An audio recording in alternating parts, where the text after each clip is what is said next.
भारत हमारा देश है, भारत हमारा देश है। जितना ये देश नरेंद्र मोदी और मोहन भागवत का है, उतना ही ये देश महमूद का भी है। ভারত প্রকৃতপক্ষে এটা মুসলমানদের দেশ, কারণ এই দেশে সর্বপ্রথম বাবা আদম আলাইহিস সালাম এসেছিলেন এবং দুই নবীর কবর রয়েছে এবং মুসলমানরাই এই দেশকে শাসন করেছে। মুসলমানরা হিন্দুদের সাথে ভালো ব্যবহার করার কারণে, নরম ব্যবহার করার কারণে, কোরআন হাদিসের বিধান অনুপাতে ব্যবহার করার কারণে আজকে তারা বেঁচে আছে। এবং যখন ইংরেজরা দখল করেছিল মুসলমানদের অগ্রসারী, মুসলমানদের বলিষ্ঠ কণ্ঠেই ইংরেজরা পালিয়েছে এবং আজকে হিন্দুরা যখন ক্ষমতা দখল করেছে মুসলমানদের উপর নিপীড়ন, নির্যাতন ইত্যাদি চালিয়েছে। এই জন্য আলেমরা আজকে তাদের বিপক্ষে কথা বলতে মুখ খুলেছে। আজকে মুসলমানদের নির্যাতন মানুষ দেখছে পৃথিবীতে হিন্দুরা কিভাবে। भारत हमारा देश है, भारत हमारा देश है। जितना ये देश नरेंद्र मोदी और मोहन भागवत का है, उतना ही ये देश महमूद का भी है। भारत हमारा देश है, भारत हमारा देश है। जितना ये देश नरेंद्र मोदी और मोहन भागवत का है, उतना ही ये देश महमूद का भी है।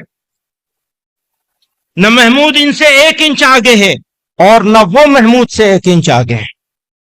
साथ ही इस धरती की खासियत यह है, ध्यान करिएगा, साथ ही इस धरती की खासियत यह है कि यह खुदा के सबसे पहले पैगंबर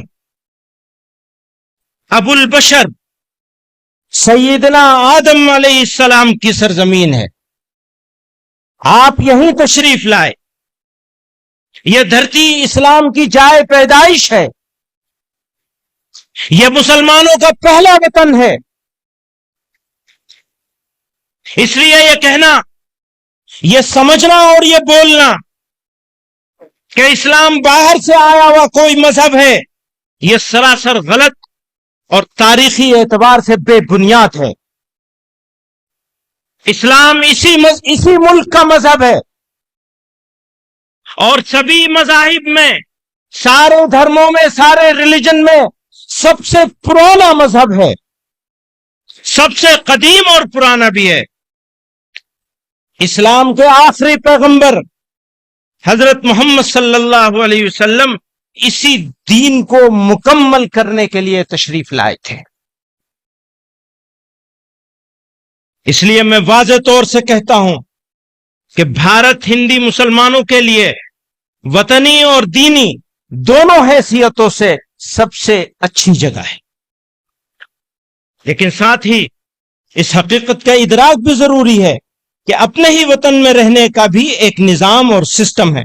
अगर वो निजाम दुरुस्त है तो इस मुल्क के बाशिंदों के लिए रहना आसान होगा, और वो निजाम बिगड़ जाएगा तो शहरियों की जिंदगी मुश्किल हो जाएगी। इसलिए हमें देखना होगा कि हमारे मुल्क का निजाम कैसा है, इसके चलाने वाले अपनी जिम्मेदारियों के तय किस कदर मुखलिस हैं। हमारा ऐसा समझना है, नंबर 1 आइन, नंबर 2 जमहूरियत। आइन का मतलब दस्तूर, कॉन्स्टिट्यूशन, या जमहूरियत यानी डेमोक्रेसी। और नंबर 3 इंसानी हुकूक, ह्यूमन राइट्स। मॉडर्न इंडिया की पहचान है, आइडेंटिटी है ये हमारी। इस मॉडर्न इंडिया की अगर कुछ आइडेंटिटी और पहचान हो सकती है तो ये 3 चीजें हैं बुनियादी तौर पर, हमारा कॉन्स्टिट्यूशन, हमारी डेमोक्रेसी और ह्यूमन राइट्स। अगर ये तीनों चीजें मुस्तहकम हैं तो फिर ये कहना आसान होगा कि हमारा मुल्क अपने बाशिंदों के लिए सबसे अच्छी जगह है। लेकिन अगर इन तीनों या तीनों में से किसी एक पर भी कंप्रोमाइज हो जाए, ध्यान कीजिएगा, अगर इन तीनों या तीनों में से किसी एक चीज पर कंप्रोमाइज हो जाए तो फिर हमारे लिए यह कहना हरगिज आसान नहीं होगा। इसको परखने के लिए हमें जमहूरियत के 4 सुतूनों, मुकन्नना यानी क्या कहना चाहिए मुकन्नना को, लेजिस्लेचर, इंतजामिया, एडमिनिस्ट्रेशन, अदलिया यानी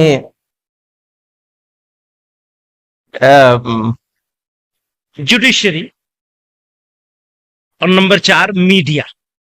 इसका जायजा लेना होगा। इन 4 चीजों का हमको जायजा लेना है,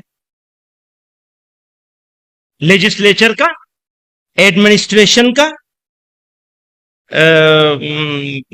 जुडिशरी का और मीडिया का।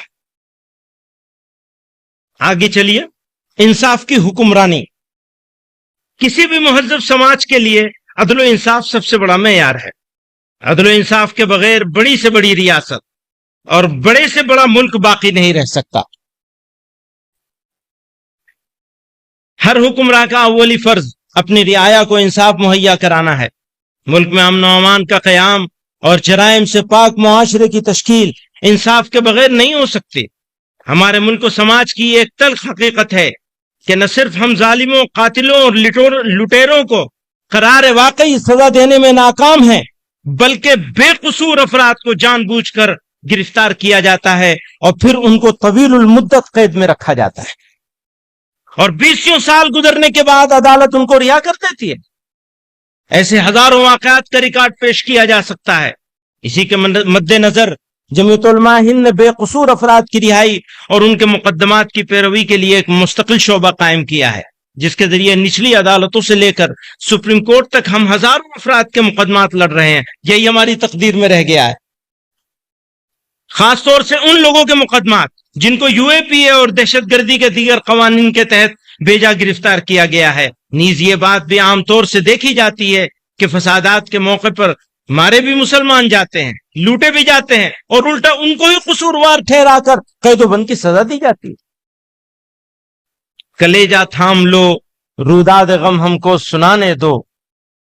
कलेजा, कलीम आजिज मरहूम ने कहा है, कलेजा थाम लो, रुदाद गम हमको सुनाने दो। तुम्हें दुखा हुआ दिल हम दिखाते हैं, दिखाने दो। जमाना सब्र कर लेता है आजिज, हम भी कर लेंगे। खलिश दिल की मिटा लेने को दो, आंसू बहाने दो।